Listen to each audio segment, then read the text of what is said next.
So what makes me cranky about John Wick 4? John Wick should be dead. Not because he got shot and fell off a building in the last movie. Not because he routinely walks through a veritable hailstorm of bullets.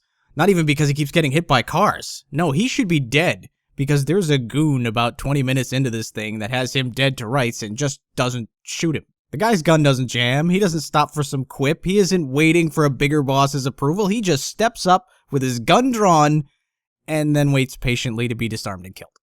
See, if you tell me John Wick wears some ultra bulletproof suit and that's why he can be shot dozens of times at virtually point-blank range and not die, I'm willing to go with you on that. I'll happily pretend that him just hiding his face behind his suit coat occasionally is enough to prevent anybody in this secret cabal of professional assassins from getting a headshot, even accidentally. Hell, I'll even accept that John Wick has some kind of super bone density that permits him to be repeatedly hit by cars and fall several stories onto hard surfaces without being permanently disabled. I am perfectly willing to accept that John Wick earned his nickname of the Boogeyman by having the kind of inhuman durability and relentless ability to keep pursuing his target normally reserved for horror movie villains. What I will not accept is having a stuntman stop in the middle of the screen with his gun to John Wick's head and simply not shoot because either Keanu Reeves was too slow or the stuntman was too early. That kind of egregious error in fight choreography is simply unacceptable, especially in a movie that takes as much care to craft and execute its action sequences as this one does. Look, we all know when he's fighting a dozen dudes at once, they have to find reasons to take turns so that he doesn't just get stabbed in the back. Having a stuntman kind of flail around in the background a bit before he comes in for the next attack can be goofy, but it's forgivable because it's both necessary and usually hidden in the background. And in fact, the fight crew for John Wick 4 does an admirable job of selling that stuff too. My favorite example being this one stuntman rushing to get up and then pretending like his legs give out, so he sort of half falls into a cabinet before charging at Wick. Even though it's really just a strategic pause, it looks like a dude who was so anxious to get back into the fight, he just didn't realize how injured he really was. But to have a guy take a step forward with his gun drawn and just stop and stand there right in the middle of the frame, that's no bueno. And I get that this team hates chopped up, blurred out, shaky cam action sequences as much as I do, but if you can't do another take on that, you have to cut around that. You've got dozens of wonderfully long takes in this movie, you can have one quick edit. And if that sounds like some kind of incredibly pedantic nitpick, well, yeah it is. John Wick 4's action sequences are fantastic. And if Keanu just took too long to get up, as I expect he did given his age, he still deserves all the kudos in the world for putting his body through that punishment to give us such beautiful and inventive fights and shootouts.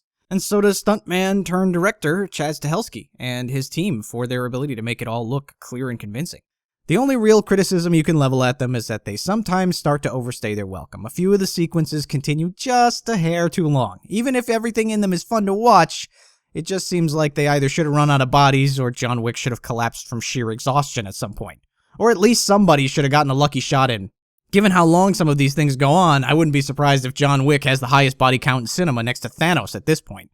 That being said, John Wick 4 has two of the best things I have ever seen in an action movie.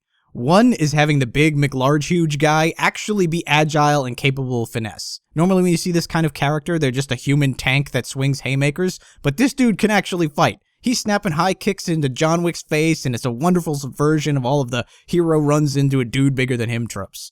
The second is an unbelievably long overhead shot of a gun battle inside of a building that's reminiscent of watching a speedrunner blow through a third-person video game. The only place you see that kind of dedication to the craft in cinema these days is when Tom Cruise needs his next adrenaline fix. It's just beautiful in every way, and it's worth the price of admission all by itself. Now, you'd be forgiven for thinking that action is all this movie has to offer, but it manages to squeeze in an impressive amount of character development both during and in between those action sequences. We have entire TV series that cannot manage to develop a character over their entire run to the degree that John Wick manages to do in a few minutes with a few sentences. It's a movie that doesn't need its characters to tell you exactly how they feel in order for you to get it. The actors get to act to show us who they are through the subtleties in their looks and movements, through the way they fight and the way they hide, and from the subtext in their conversations with one another. Donnie Yen gives the standout performance here, stealing the show in almost every scene he's in and communicating so much about who his character is without really needing to say anything. He's so much fun to watch, it's almost criminal. And they even managed to continue to build out this world of assassins a bit, even though We've long gone past the point where it makes any sense that it exists undetected by the population at large. I mean, the original John Wick was very careful to cast it as a seedy underbelly that rarely interacted with the real world. By John Wick 4, you have armies of assassins that are having public shootouts in the middle of a roundabout in the center of Paris, and no matter how many car accidents it causes, traffic proceeds like nothing is happening. So yeah, there's still quite a bit here that's patently absurd, but if you can roll with that, you're gonna have a grand old time. Ultimately, John Wick 4's got everything you could want in an old-school action flick. Beautiful cinematography, innovative action choreography, fun characters, a mostly solid story, great sound design, and a fitting soundtrack, which makes it easy to recommend the trip out to see it on the big screen, and a full-price ticket to help your local cinema stay afloat. Note that there is a post-credit scene that you can stick around for if you like, though not necessarily what you might expect given the ending. That's what I thought about John Wick 4 anyway. There is, of course, a place below to fire your comments about the movie at me, and if you want to keep this cinematic assassin alive and kicking, help the channel out by hitting like and subscribe.